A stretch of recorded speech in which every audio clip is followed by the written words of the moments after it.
by Republican Representative Greg Murphy of North Carolina. Congressman, thank you so much for taking the time this morning. You're a doctor. You've said that the medical field is in need of a healthy disruption. What do you believe that looks like? You know, Kelly, if you go back and we look at the midst of the pandemic, you know, we had a lot of people dying, and there was a great search, a great urgency to develop a vaccine. And I truly believe, you know, the vaccine saved hundreds of millions of lives worldwide. That said, you know, things were done very, very quickly.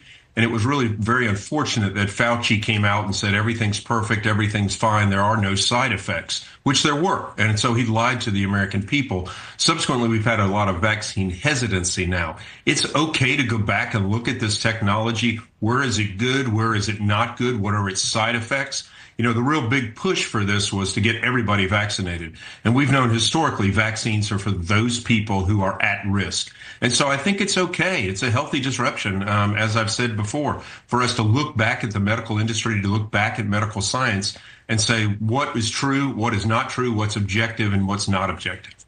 All right. So he has specifically listed the childhood vaccine schedule, drugs to treat mental health, and pesticides among the things to be investigated first. Do you believe this is necessary?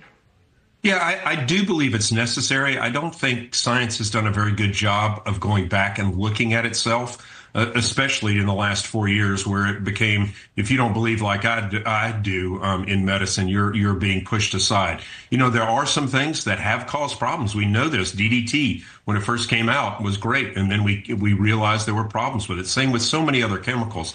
And so, is it okay to look back? Yes. Do we need to throw the baby out with the bathwater? Absolutely not. And so, you know, RFK, I respect him in his beliefs. He's not a scientist. I'm a scientist by definition. So I think it's fine to have the scientists take a look at this stuff and say, hey, what's right? What's wrong? What is causing more harm than good?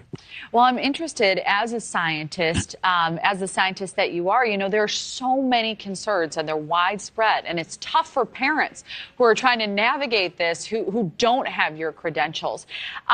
There's this concern that there'll be a public mistrust of vaccines. But do you believe, and based on your experience and what you know, your knowledge, is that warranted?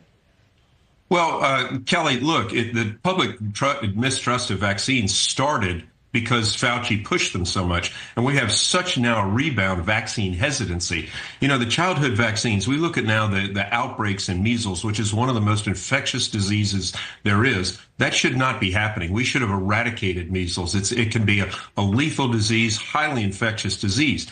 But, you know, look, we do have some very, very disturbing trends with what's happened with autism, mental health, and some of these other things.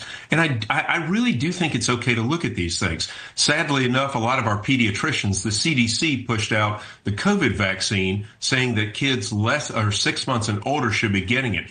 Absolute nonsense. And so I feel for parents because they're getting conflicting recommendations. And so, yeah, let's pull back. Let's take an honest look at it. Let's not just go and attack things. Let's look at the science and really make good decisions. Yeah, well, I'm certainly interested to see those data results because it's a tough landscape to navigate when you don't have those professional credentials. Sure. Representative Greg Murphy, thank you so much for weighing in. Have a great day, Kelly. You as well.